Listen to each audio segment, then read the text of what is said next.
Hello, welcome to this episode of The Inner Estate with your host, Bridget Stewart. My guest today is Christa Matheson from Boston, Massachusetts. Christa, thank you for being our guest. Thank you for having me, Bridget. And I got to tell you, I am thrilled about what we're going to discuss because one of the techniques and one of the approaches to your job, your life, your business that you've embraced is do less to achieve more. And do it better. And do it And better. do it better. Yes. And actually, I just want to hand the baton to you.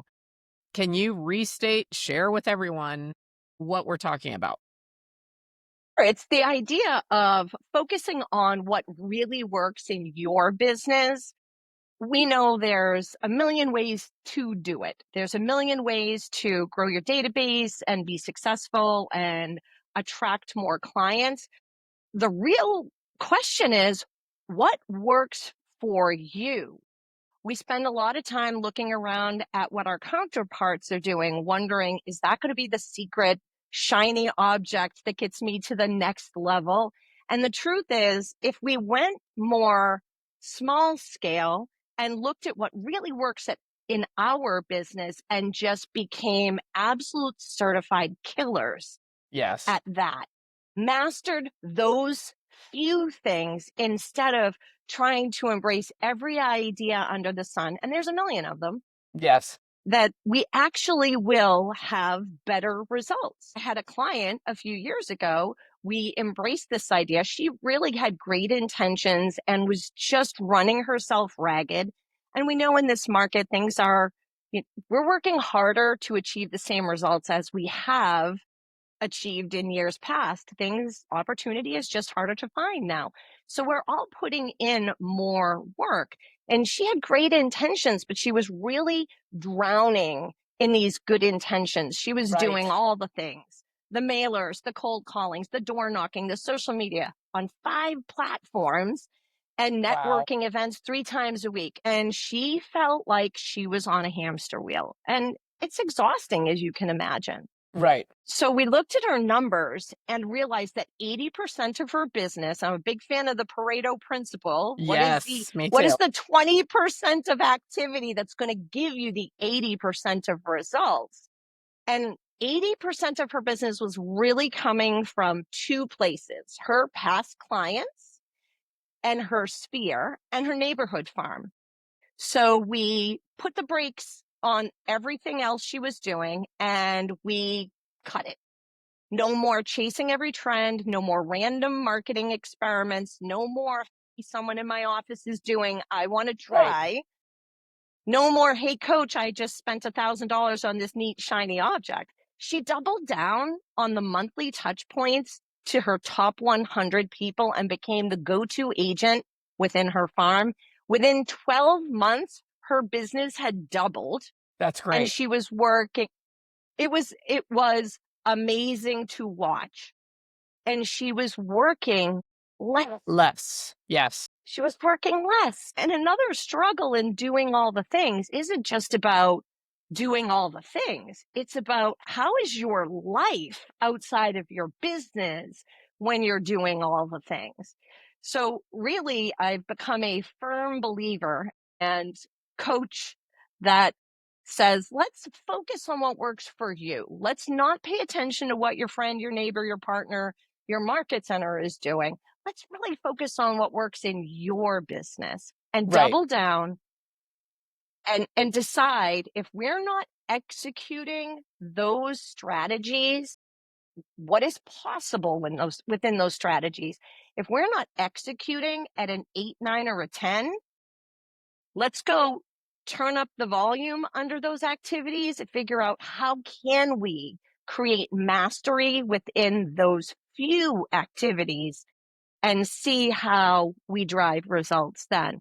And the results spoke for themselves. It's really remarkable when you simplify down and hone in, as you said. It's that principle also of go where you're strong and make it stronger. So if you Yeah. see where you're getting results and say, okay, how do we get more results from this area? Because you Hmm. already have built in efficiency, scalability, results, like it's all there. And can we have 3 of those and eliminate the distractions and the time required for the rest And the money, the and the money? investment in, Yes. Yeah. right? Right now, we're looking at budgeting with a very keen eyeball and saying, what is really delivering the best return on investment? And it's counterintuitive to do less to get more. And it wasn't an easy sell in the beginning when I said to her, well, hey, let's really master these things and pour more into these things. She was really nervous about giving up some of those activities, even though she loved the freedom it created in her calendar. Well, So I'm not yes, suggesting it's easy. I'm not it's not suggesting it's easy. easy. It's not, and this really applies predominantly to anyone who's in sales. There are elements of this that, in my opinion, also would work in leadership and management. So we can For talk sure. about that. But just staying for a moment, if you're selling anything or you're in a sales position, this it can be really hard because I don't know about you, Krista, but some people they hang on to something that used to work that doesn't work now. And they're like, but it worked before. I can't. They're scared, actually. They're scared to let go of it because they Yes. keep thinking tomorrow is the day where it's going to act like it did in It's 2019. going to yield a different result. And Yes, doing the same activity over and over again and expecting a different result is the absolute definition of insanity. correct. And it was hard. And when she did start to see the results, she started to buy into it. And she really was much more willing to let go of a lot of the other places that were, she saw she was investing a lot of time on her calendar.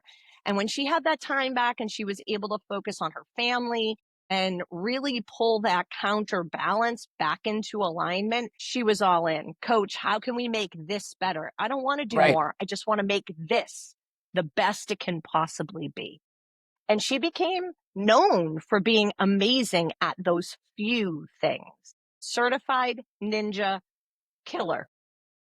So I want to ask one other element of this that I think we both have encountered. One of us has encountered firsthand.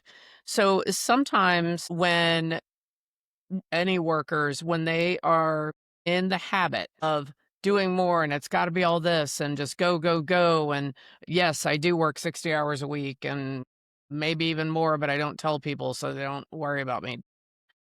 When people cut caught in that, sometimes when they all of a sudden have the free time, they rebel against it because it's not the current habit and they don't know what to do with it. It Then feels weird. and they'll slip back into doing more work. How do you address that when you're working with someone on this? If they suffer from it being such a habit that they can't let go, and when they do, they kind of it reminds me of, in Pulp Fiction, John Travolta, looking around, so they kind of like get home at a reasonable hour and they just look around like John They Travolta, like, don't know what to what's do with happening? Yes. themselves. Yeah, they don't know How what do to you do with address themselves. that? Well, we talk about setting the expectation that it is going to feel a little strange to not have that inner push to just keep on keeping on and to go, go, go, go, go. So, in advance of stopping the activity, we actually talk about it and we talk through a little bit of how is it going to feel and what could you do in that space instead of, and I'm not suggesting fill in every white space on your calendar, but what have you really not focused on that you love that you could now enjoy in that space when you did leave work at 5 o'clock or 4 o'clock on a Thursday? What is something that you have not taken part in, or what's something you'd like to do? Fill it with something that fills your soul with joy. Right. One of my favorite questions for my clients is, where's the joy on your calendar this week? Oh, that's great. Yeah, that's really good. It's something that I've worked with myself and that I also work with clients. And you're exactly right. One man in particular comes to mind from South Carolina, and he would allow the work to fill the time allotted, right? So he would just stay late, keep working on stuff, not income producing, not priority, not urgent, but he got in that habit. And so I challenged him of staying, yes, and then leaving. And I also think he had a little bit of pride in being one of the last to leave. So we really nailed down on that. And we decided each day of the week what he was going to do when he got home at 5 o'clock. Mhm. Yeah. And we got really specific, because clarity is power, right? So we got very specific that Tuesday nights, he was going to pull up a recipe. He was going to get home before his wife, and he was going to make a beautiful dinner and actually set the table and use real plates and do all this stuff, which is totally not his jam, but he loves it. Now he plans and he shops and he gets this stuff, and his wife loves it. Of course, she's like, what Sure. happened?" Right? But you do be aware. I guess my point is I want anyone listening to this prepared for that. You will have let's say you're in a habit of working every Saturday morning for 3 hours, while other people are waking up.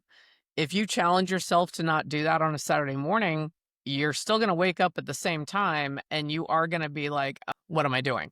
What do I do with myself? Yes, That's right. So prepare. absolutely.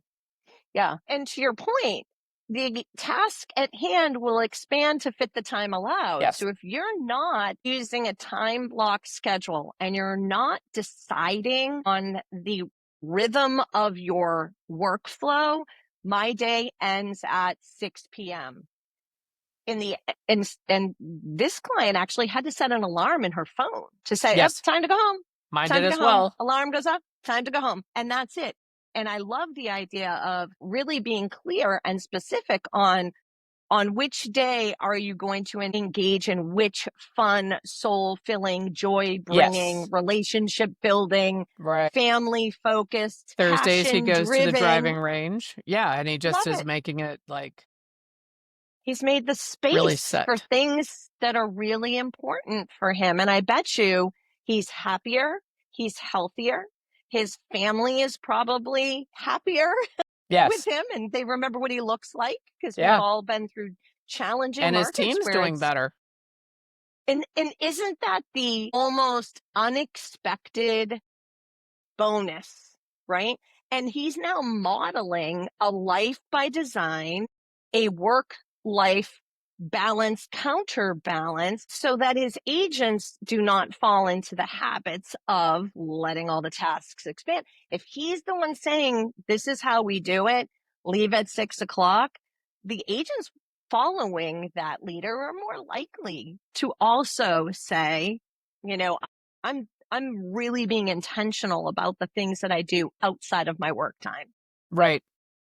Yeah. And the administrators, the staff, they are really happy because Sure. before they kind of felt awkward if they were going to leave on time, even if their work was done because he was still Hmm. there, and it led to Hmm. awkwardness. I've had direct conversations with them. They're so much happier and they're getting more done. Everyone's efficiency has improved. It skyrockets. It really Yeah. does. And another point to the administrative staff is I have had the experience of clients feeling the need to have the support outside of normal business hours, and the staff is so committed to supporting the team that they end up pouring in after their hours, taking away from their off time outside of their work hours. Right. And it just, everything bleeds together. Time blocking and committing to having something to do that really is, it's fun stuff. It's stuff you really want to do. Right. It bleeds over into every Everything aspect of it the does. business. It really does. Your home life is better, your production is better, everything increases or is better as a result of choosing to not fall into the work more, work harder, grind, hustle mindset or culture that I think we've really found ourselves in the last few years. So what are some of the steps if somebody wanted to take this on? do less for more. Where can they even start? Where would you recommend that someone might start, and how can they implement this approach in what they're doing? Great question. The most simple plan to get clear on how to do less better. Number one, take an inventory of where your business is coming from. Identify all the sources and identify the top sources.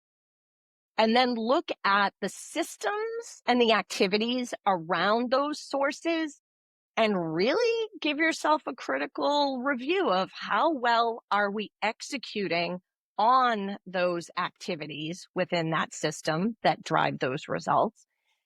And if you're not executing at an 8, 9, or a 10, figure out what would make that activity an 8, 9, or a 10 Uh-huh. and focus on that and improve that. And really, month to month, measure your results. Because there are no guarantees and things may change and things do change. And if we don't have our thumb on the results, some things could change without us really noticing. But in measuring your results every month to make sure that you're still getting or you're even improving on the result Yes. that you had been driving. Yes. So that's really where I would start. Set the calendar, set the schedule, share your intention with your key people, set alarms if you need to, time block your day. This is when I stop working. This is when I'm working on specific things, and fill in that space with things that really are going to bring you joy. What would you prioritize first in the day? Like, how would you arrange your day? This is my favorite conversation. And it's funny because it's really truly back to basics, and we get away from it so easily because we're great agents. And what makes us great agents is we desire to deliver a high level of service to all the people that we serve. So the first thing that I would say is we really have to look at what are the most important revenue driving activities in our business. And we've got to protect that fiercely. Yes. That's your lead generation, Yes. your prospecting, talking to the people in your database or in your farm, turning over stones to identify opportunities now and in the future, and then moving those opportunities as you found them closer to an appointment on your calendar. And you've got to protect those few activities like they're your job. Like that is the blood of your business. Yes. And if you allow people to step into that time frame and derail you from focusing on those things, you will feel the results of that in 90 days. You have to protect that time like it's your job. It is your job. One of my clients in New Jersey who celebrating, she is in the top 50 agents in the whole state across It's amazing. brokerages. So Amber Cruz, she protects her lead generation time and she has a sign on the door. Well, the income producing time. Yeah. So it's everything you listed in the morning. Yes. She has a sign on her door that says, unless it involves fire, flood, guns, or blood, come see me at 11:30. I love it. And then she also, to give an extra layer of protection, she also has a water gun. And if somebody still does, that little, if you've got Got a a minute? Yeah. window in the door, Yeah. yeah, they're hovering by the window trying to look to No. see, she will, if they do that and she allows them to interrupt, she decides if it was worthwhile or not, and they are hit with the water gun if she decides it could have waited till 11:30. So the thing with that, make it fun and Yeah. let everyone know and be very Yes. clear, this is what I'm doing. Yeah. And she's also very clear, so she uses a timer when she goes to take a break in the office and someone tries to talk to her. She's like, "It's lead generation time. I can get back to you after 11:30. You can also sign up with my admin if you need me to call you later." And And she gets the set coffee, the she's back in, and that's expectation. it. Yes. And set that expectation with your clients as well. In the morning from 8:30 to 11:30, I am proactively looking for buyers for your home. Yes. or properties for you to buy, Mr. Yes. Buyer, Yes. client, right? Set that expectation and then have your automatic messages, your voicemails, all of your outgoing responses just saying, hey, this is my protected lead generation time. As I informed you when we got into business together, this is when I am proactively working on Working. getting your property under contract, looking for a buyer, looking for a property for you, Mr. Buyer client. And as long as they know that and they also understand when to expect to hear from you Yes. after that, They're thrilled. so it's a two part. Set the expectation that you're not available and that you will get back to them at a time that is denoted in your calendar, and you must stick to that. Right.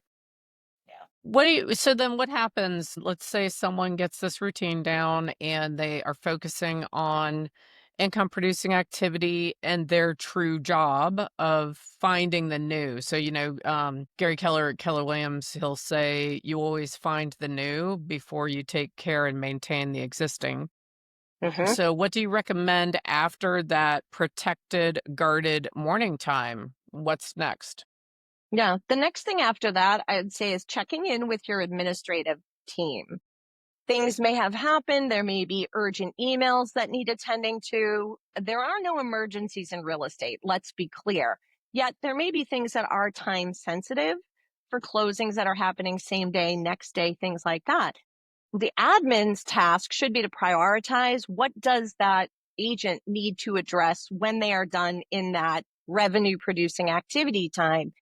After they are informed of that, they can either take the time right then to address those things or have the admin reach out and give instruction as to when the agent will connect with that client. And then they should go to lunch. If you What? do not, I know, right? This is the most shocking thing to me. If you do not have breaks built into what? I know, lunch? Who ever heard of that, right?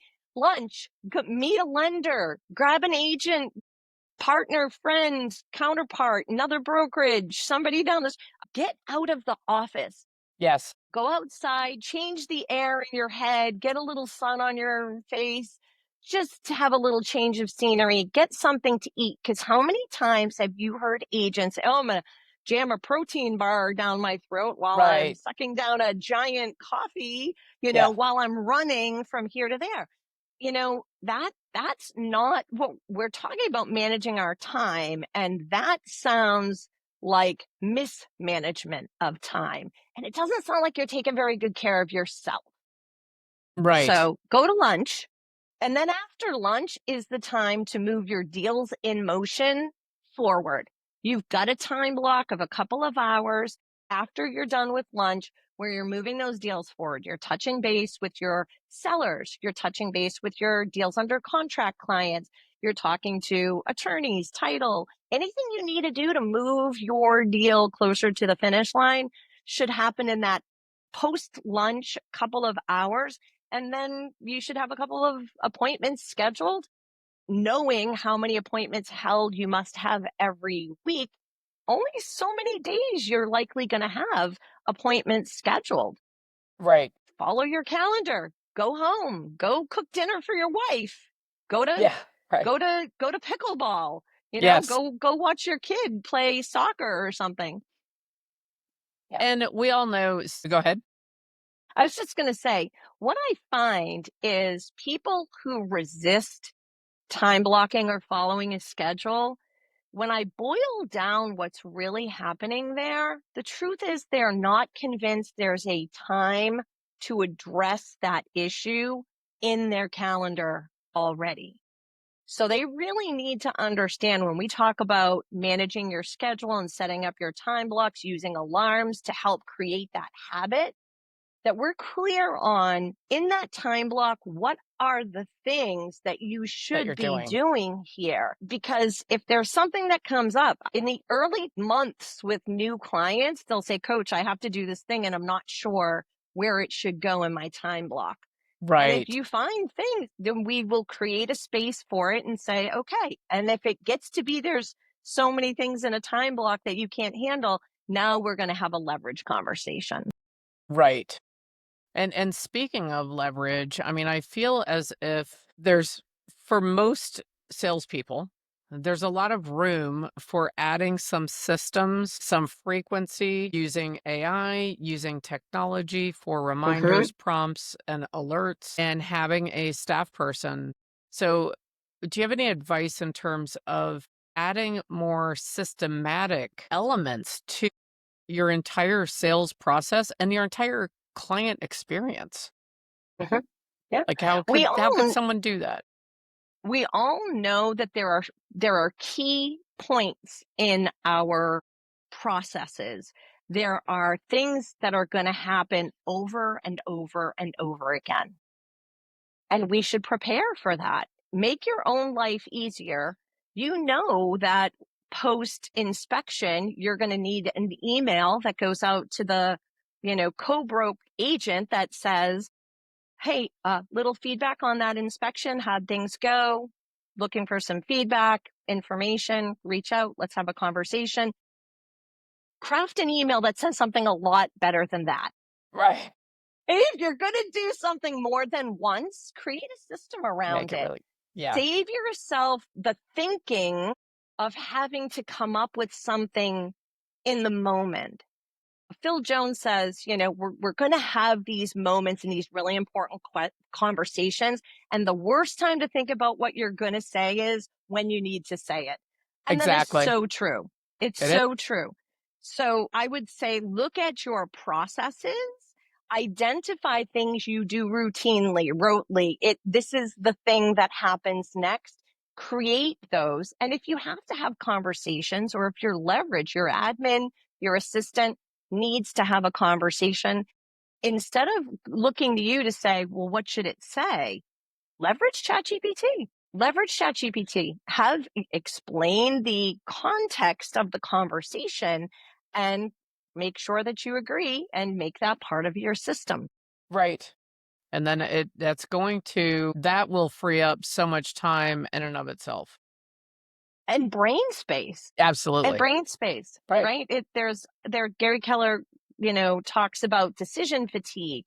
And it's a real thing. The less you have to think about the things you do over and over and over again, the more space you have in your intellect, in your brain capacity to make bigger decisions that will drive more of your business forward faster. Right. Well, I think it's really is especially today, particularly exciting because there are so many things at our disposal that are easy to Mhm. use and that are either free or inexpensive, where you can really increase your efficiency in everything you do. Absolutely. And it's just a matter of embracing and leveraging those, taking the time, creating a spot on the calendar to say, how do we create that system, or how do we leverage that technology to make our lives easier? You invest in that on your calendar once or twice, and you don't have to do that again. Right. What else would you encourage someone to do if they really want to embrace do less better? What would you recommend to someone who's starting out on this and they really want to be successful? Yeah, I would say really accept that you're going to have to let go of some things and really create the future vision of what your business and your life is going to look like, or what you want it to look like. What is impactful for you? What is going to drive you to say, no, I'm really excited to do X, so I'm not going to let the business take over, because this business will take everything you allow it to from you. Yeah. And not just real estate, any sales industry. Any It just sales, seeps any in and it sales. just Yes, takes it does, over. So for sure. and I apologize because what you just said made me think of another question. You mentioned that this was something they wanted to do and they would, they like doing and they're going to do it.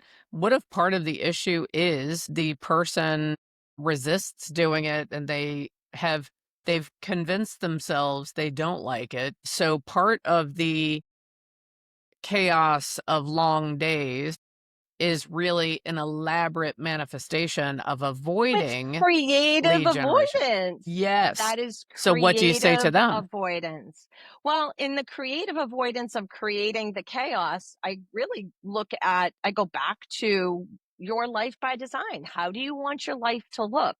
Is the decision you're making in the moment? Because life is all about a series of decisions, and where you end up or where you are is a result. Cody Gibson, one of my mentors and my former boss, love him, would say, hey, you first make your decisions and then your decisions make you. Thank you. How is what you're choosing aligning with what you say you want? And if they're not producing what they'd like to, we really have to interrogate what is it about the lead generation or what you're creatively avoiding that has you avoiding it. And it may be a fear of the telephone and I don't want to call people. Okay, great. There are a lot of other ways to do the job that don't involve the telephone. We've seen this with agents on stage really winning at building a business, doing a lot of other things other than cold calling. And when I meet with new clients, I will routinely hear, I don't cold call. I don't call. I don't do that. And I say, oh, okay, what do you do? And they Yeah. just don't know what to say in that moment. That's They're like, right. Yeah. you're not going to make me call someone? Right. No, I'm not going to make you do anything. I'm here to help you get what it is you want.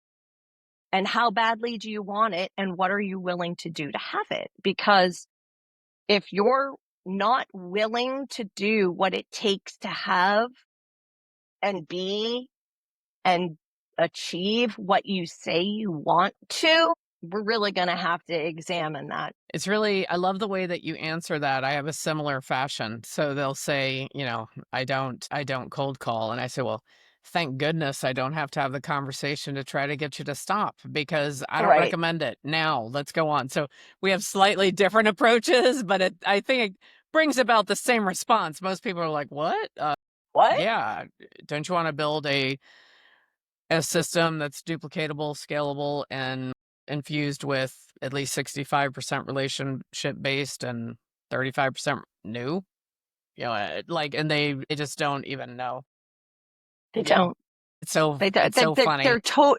They're so in their head about it, and I think it's because I'm old school real estate. I've been doing this for 30 years. And when we say make your calls, what we really mean is go find some opportunity. Correct. I Yes. don't care if you use the telephone to do That's that or right. not. It's just go find some opportunity. It's lead generation. It's not phone calls specifically. It's Yes. whatever works for you in your life with your personality, as long as it's generating the leads that you need to hit your goals. Well, I think this is really a path to increasing your business and improving your life. And the do less Absolutely. better is just such a great um why don't we both add in a few things that we think would really help someone nail this? One, and I'm going to go first. So, one that I would mention is it is critical, and this would be in nearly all sales positions. I'm sure there's a few exceptions. Put in the comments if there's an exception. But in most sales positions, you really need three performing lead Levers. sources. Sure. So, as you're doing this and as you're doing it can't be one. What's the No. cliche? We're not gonna put all the eggs in one basket, right? The basket Mm-hmm. gives out and there's nothing to eat. Um, and 2, not quite stable. You want to think that you need at least a three-legged stool to support your business and your business growth.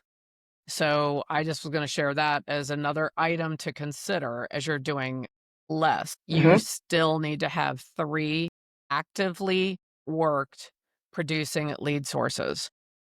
I volley to And that you. I hit and that the ball doesn't. to you. All right, now I'm going to toss it back to you pretty quickly because that doesn't mean we shouldn't be looking at opportunities for the future, but we're not going to we're not going to pull the plug on something that's generating a great result to focus our attention on something that we're not sure of, with the possibility that it's going to be better than what we've got.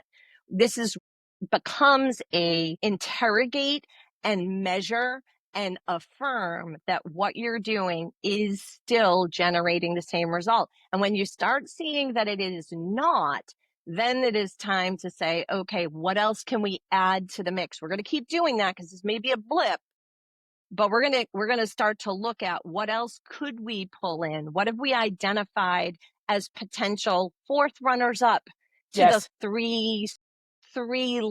three legs of the stool, as you mentioned? What are we going to pull in as maybe the support to one of those legs? That, because things do change and we agreed. cannot expect, the results are never going to change because things are moving so quickly with technology, and people are becoming more savvy. Things are not always going to give the same result. And we've got to stay on top of that, measure those results, hold them accountable to the time and the money investment, and have some ideas of, here are the three things we might do if in fact we start to see the three things we have counted on that have gotten us where we are. They underperform. What got you here won't get you there.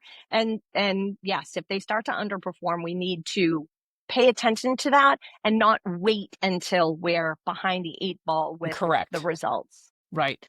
And the thing, I'm glad you brought that up because I recommend that you have at least 2 in development or 2 that are in the bullpen, right? But the issue that we run into, and I know as soon as I say this, you're going to say yes. Salespeople have a tendency to spend more time on the new because it's fun and it's novel. Plus, they haven't developed efficiencies or scalability. So they will Mhm. spend hours in an unproven new lead source, and they take time away from what is currently producing. And Mhm. that's where, in our chosen industry of real estate, that's where I think we see agents on that income roller coaster of, 3 closings 1 month, 1 the next, 0 for 2, then another. There's not the consistency of closings every month. Mhm. Now, so I mean, so the time is the issue. And what I tell my clients is 80% of your finding the new or finding the opportunity time is in the existing sources. And Right. then 20% is in the 2 that are in development.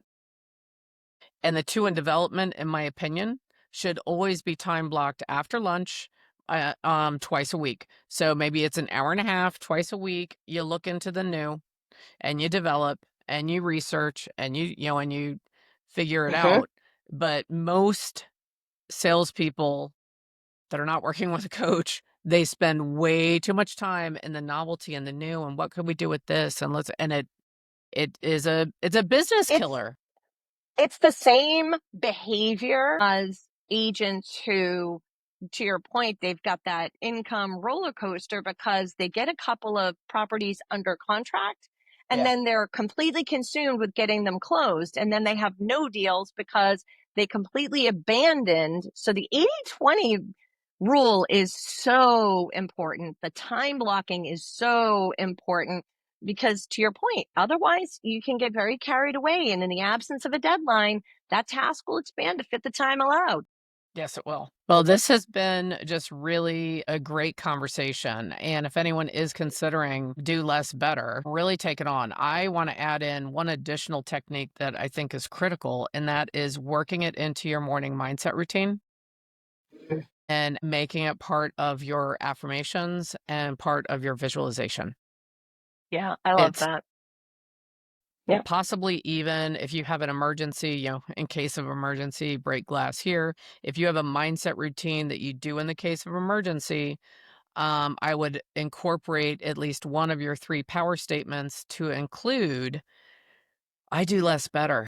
I take action. My next action step is blank, right? So add it in so that your mindset changes and you start to claim and see yourself as incredibly efficient, moving through the day with ease and elegance, knowing what you're doing all the time and working with more purpose and intentionality. Absolutely.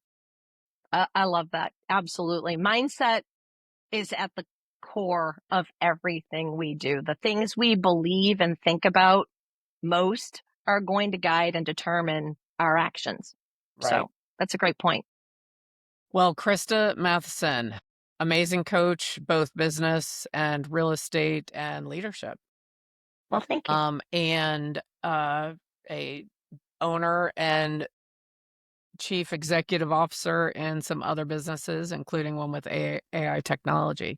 So you just are a wealth of information. If people want to reach out to you, of course, I'm going to have all your information in the description. What is your favorite method for someone to reach out to you?